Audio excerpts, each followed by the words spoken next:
Hello and welcome to the channel.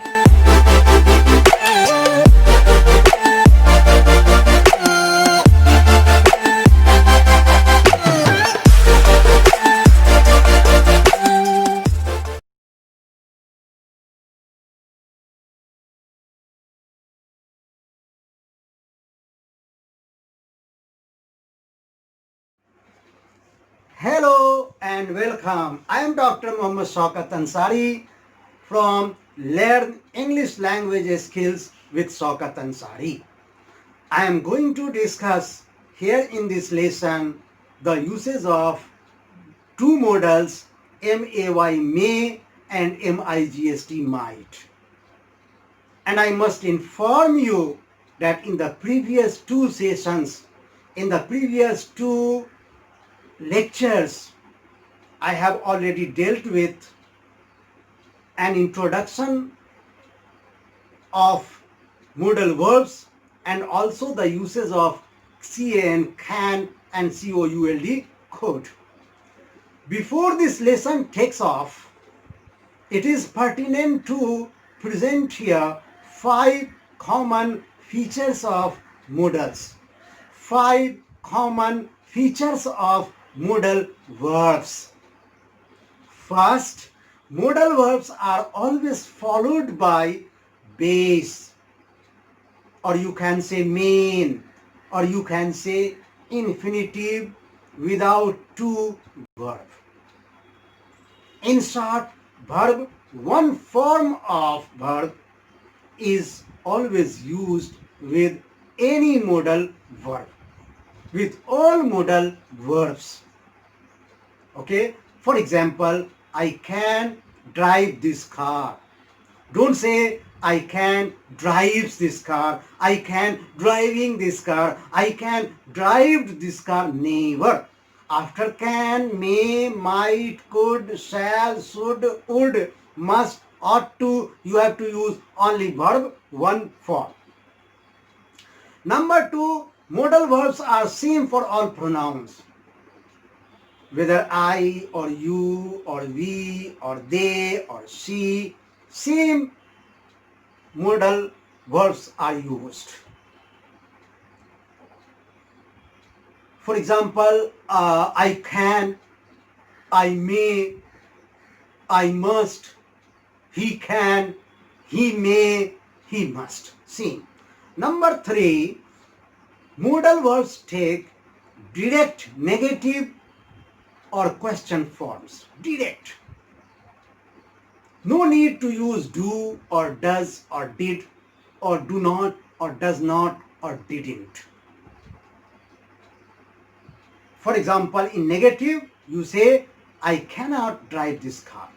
Don't say, I can, do not drive this car. No, I cannot. So directly not not with all modal verbs in negative sentences. And when you form question, you can use directly modal verbs. For example, may I go? Can I ask a question? Okay. And also, feature number 4 is that at the same time you cannot or you never combine, okay, two modal verbs in sentences. I mean, in one sentence, according to requirements, according to the rules of grammar, you have to use only one and one modal verb. Two modal verbs cannot be combined.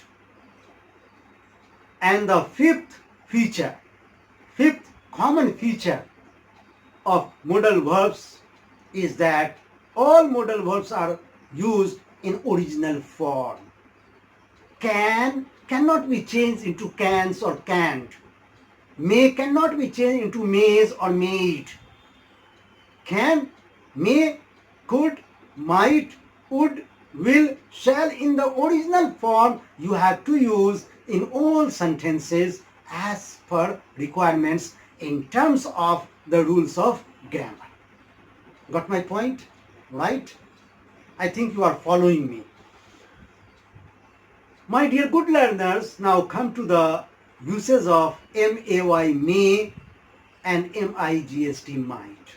And I must tell you that these two are of paramount significance in sentences when you speak sentences or write sentences.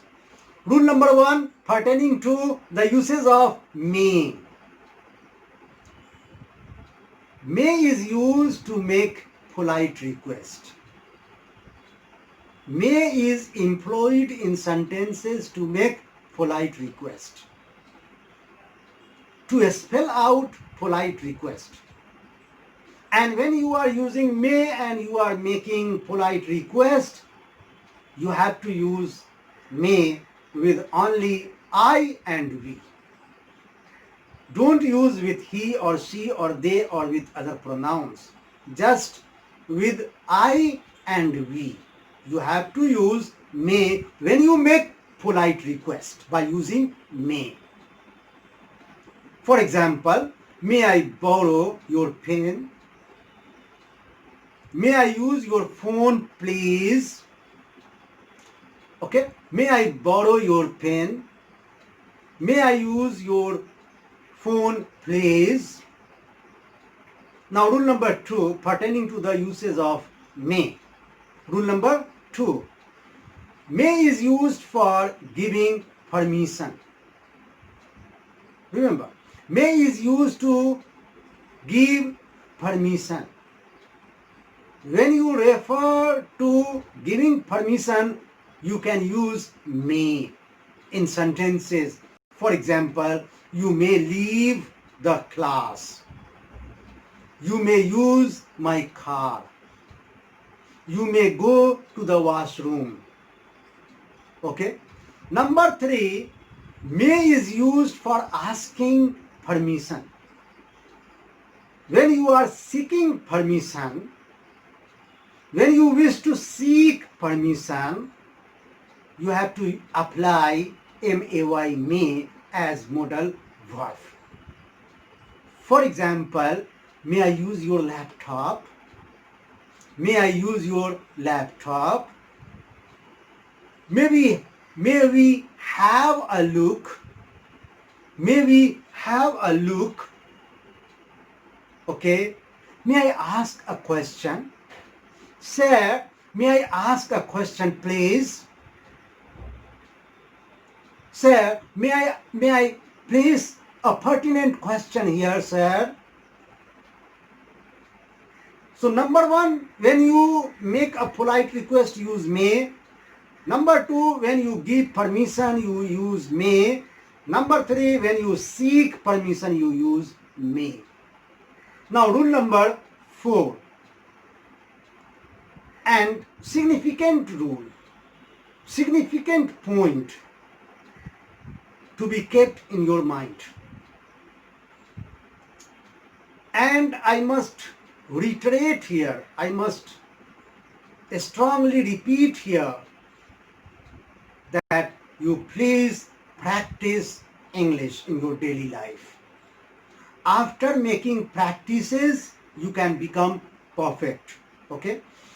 So come to the 4th rule, rule number 4, pertaining to the uses of may. May is used to indicate a strong possibility in present or future. When you talk about a strong possibility in present or future, you can apply may in sentences. For example, it may rain tomorrow. It means tomorrow it may rain. It means there is a good chance, there is a strong chance for raining tomorrow. And I think you are perfect. So your possibility, your expressing possibility has a strong reason, is supported with a strong reason. Okay. So when you talk about a strong possibility in present or future, you can use may. For example, it may rain tomorrow. It may happen again. There is a good chance of happening this thing again, of taking place this thing again. It may happen again. She may not accept the offer. She may not accept the offer. Okay. Now, rule number 5 pertaining to the usage of may. When there is less than 50% of certainty in any action, in any happening, okay, you have to employ may there.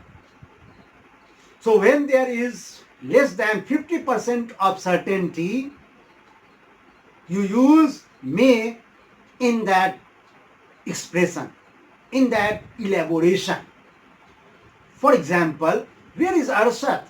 He may be at the library. Where is Arshad? He may be at the library. It means there is 50% of chance that he may be in library and 50% of chance that he has already left the library. So you are not sure. So when there is 50% of certainty, you use may. I repeat, where is Arshad? He may be in the library. Now come to the uses of might. Before I elaborate it, I would like to repeat what I have given you, the points which I have given you in relation to the uses of may. May is used, number 1, for making polite request. Number 2, for giving permission. Number 3, for asking permission. Number 4, indicating a strong possibility in present or future.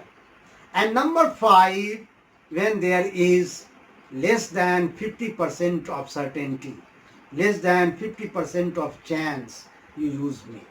Got my point? I think you are following me. I think you are trying to understand me. My dear good learners, I would like to place a suggestion that when you listen to my videos, my teaching videos, you write down important points for your revision. Now come to the uses of might. Rule number 1. When you talk about a small possibility, I mean bleak chance is there. When you talk about bleak chance, a small chance, a small possibility, a small probability, you use might. For example, it might rain tonight. You are not sure. You don't have strong reasons to say. Just you are citing this sentence, you are citing your idea that it might rain tonight. So the possibility is small. So the possibility doesn't have any supporting argument, any supporting evidence. Okay? So when there is a talk of a small possibility, you use might, M-I-G-S-T. For example, it might rain tonight. Next example, Sharda might go on holiday to Canada next year. Sharda might go to Canada during holiday next year. Sharda might go on holiday to Canada next year. So the chance is small. The chance is bleak. The chance is not perfect. There is no perfection. She might go, she might not go. Next example, Faria might be at the library now. Faria might be at the library now. So, rule number 1 pertaining to the use of might, when there is an indication of a small possibility, an indication of less possibility, less chance, you use might. For example, it might rain tonight. One more rule pertaining to might you must learn.